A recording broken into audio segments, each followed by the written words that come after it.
Bonjour et bienvenue à tous. Aujourd'hui, c'est notre 6e vidéo d'initiation à la méditation silencieuse. C'est le milieu de notre parcours, alors il est grand temps de faire une mise en pratique. C'est ce que je vous propose aujourd'hui, à partir d'un évangile, de vous guider dans une mise en pratique de la prière et des 4 grandes étapes de la prière. Voilà, je vous propose cette vidéo parce qu'il est indispensable que vous pratiquiez en même temps que vous suivez cette initiation. Et puis l'enjeu, c'est vraiment que vous vous mettiez à prier. Je vais lire un évangile et puis nous allons ensemble faire les étapes de la prière. Ça peut paraître un peu artificiel si c'est une première fois, mais je crois que ça peut vous aider. Donc dans un premier temps, nous allons faire l'exercice de la lectio. Je lis doucement cet évangile et je vous invite vraiment à l'écouter avec attention, mais sans se crisper, avec une forme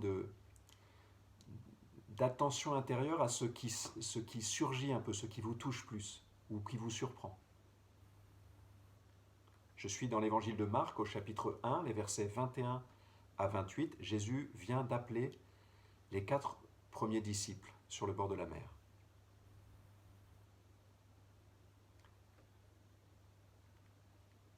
Dieu notre Père, nous nous mettons en ta présence. Apprends-nous à prier. Rends nos cœurs attentifs à ta parole. De l'Évangile selon saint Marc. Il pénètre à Capharnaüm, et aussitôt le jour du sabbat, étant entré dans la synagogue, Jésus enseignait.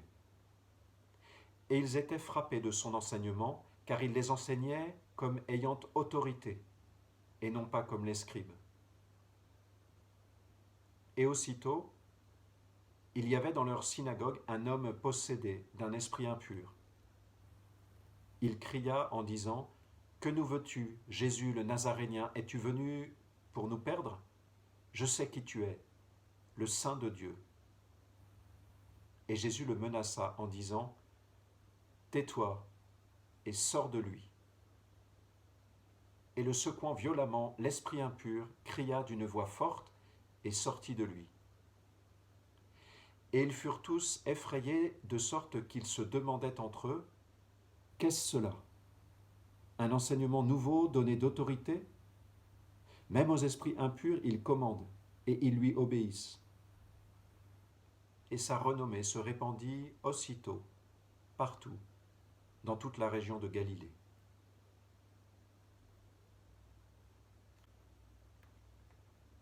Peut-être avez-vous senti au moins quelque chose qui vous touchait, une parole, un geste, un mot, peut-être 2. Je vous laisse réfléchir. Si vous n'avez pas eu le temps, repassez la lecture une deuxième fois, voire une troisième, jusqu'à ce que vous perceviez deux choses qui vous touchent. Ou alors peut-être, je vous dis, une idée d'ensemble sur le texte. Une pensée d'ensemble. Ça peut être aussi ça.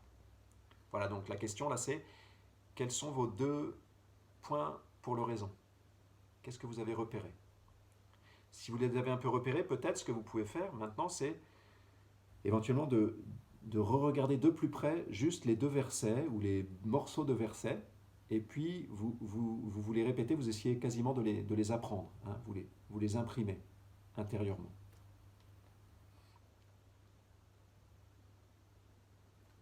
Étape de la lectio.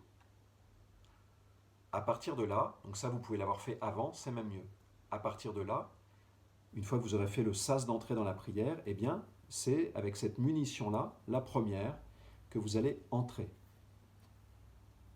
Alors, je ne sais pas ce qu'elle est pour vous. Je vous donne un exemple.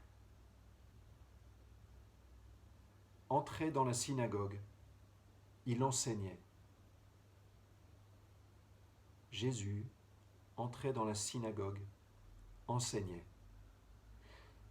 Je prends ce petit exemple-là comme première munition.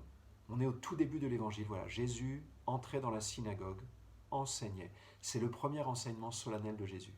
Alors je peux garder ça, je suis touché par ce verbe, cet acte de Jésus qui est fondamental dans son ministère. Jésus enseigne. Jésus enseigne, veut instruire son peuple, veut faire connaître des choses. Entrer dans la synagogue, Jésus enseignait.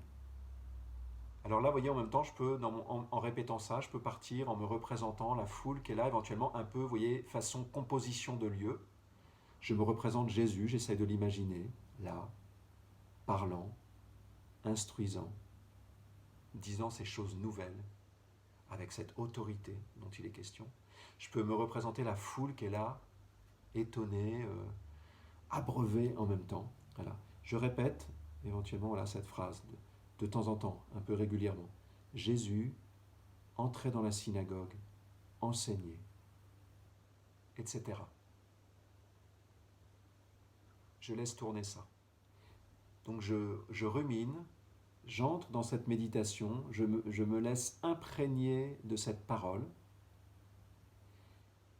et elle va normalement aussi mettre en mouvement ma volonté, elle va éveiller mon cœur et je commence à être attiré par cette figure de Jésus enseignant. Quelque chose en moi qui est attiré.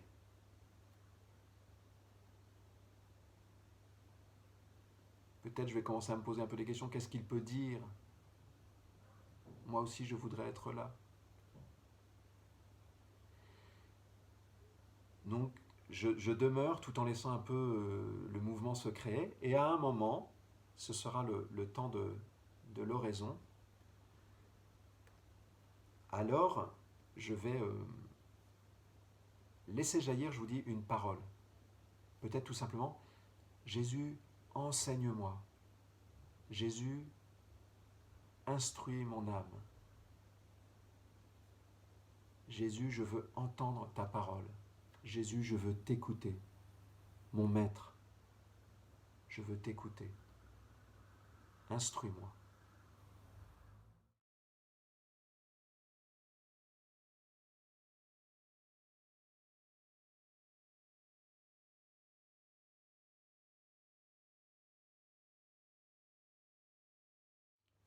Je vous donne un autre exemple d'un deuxième point d'oraison qui pourrait être glané, j'allais dire, dans ce texte. Ils furent tous effrayés, stupéfaits, de sorte qu'ils se demandaient entre eux, « Qu'est-ce que cela? Qu'est-ce cela ?» Ça peut être un point d'oraison simplement de garder cette question. Qu'est-ce que cela? Qu'est-ce qui se passe? Ils se demandaient entre eux, qu'est-ce que cela? Ils étaient stupéfaits. Ils se demandaient entre eux, qu'est-ce que cela? Un enseignement nouveau. Même aux esprits impurs, ils commandent et ils lui obéissent. Mais parfois, peut-être garder juste la partie centrale. Ils furent tous effrayés, de sorte qu'ils se demandaient entre eux, qu'est-ce que cela? Mais parfois, on répète un verset entier, et puis à un moment, on va sentir qu'on se focalise un peu plus sur une partie. Ils se demandaient entre eux, qu'est-ce que cela? Ils se demandaient entre eux, qu'est-ce que cela? Stupéfaits, ils se demandaient entre eux, qu'est-ce que cela? Et là encore, ça va faire naître à un moment peut-être aussi le goût intérieur pour cette question que je vais m'approprier. Ou bien au contraire, je vais être un peu froid par rapport à cette agitation ou cet étonnement qu'il y a dans l'évangile et du coup je vais comme un peu me réveiller, me dire mais en fait je voudrais avoir le même étonnement et je peux faire vous voyez, d'une certaine froideur de cœur, je peux en faire l'élan pour une prière. Seigneur, aide-moi à retrouver de l'étonnement par rapport à ta vie, par rapport à ta personne, par rapport à tes gestes.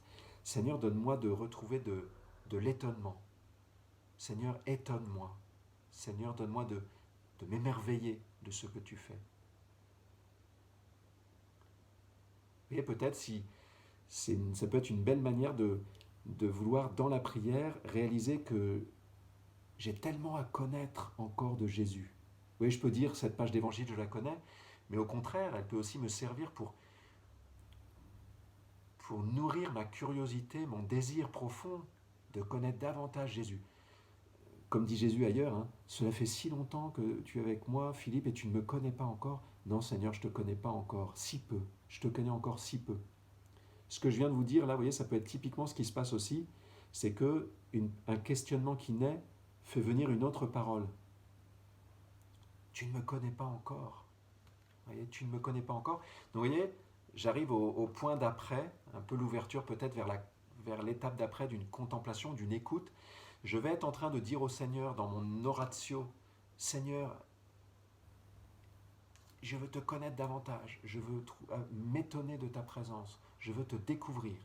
Et peut-être, voilà, va venir intérieurement cette parole, une motion intérieure, tu ne me connais pas encore. Vous dites votre prénom, vous voyez, vous allez peut-être même entendre comme votre prénom intérieurement, et Jésus qui vous dit, comme il dit à Philippe, Philippe, tu ne me connais pas encore. Cela fait si longtemps que je suis avec toi, et tu ne me connais pas. Alors vous voyez, là on a le temps d'après. Après, au milieu de cette oraison, vous voyez, tout à coup, comme une réponse de Dieu qui vient. À nouveau, Dieu prend la parole pour dire quelque chose peut-être que je n'entendais pas. Vous voyez, là c'est une parole qui vient d'ailleurs. Je redévelopperai cette question-là dans la 3e série de vidéos, ce qui peut se produire dans le temps plus spécifique de la contemplation.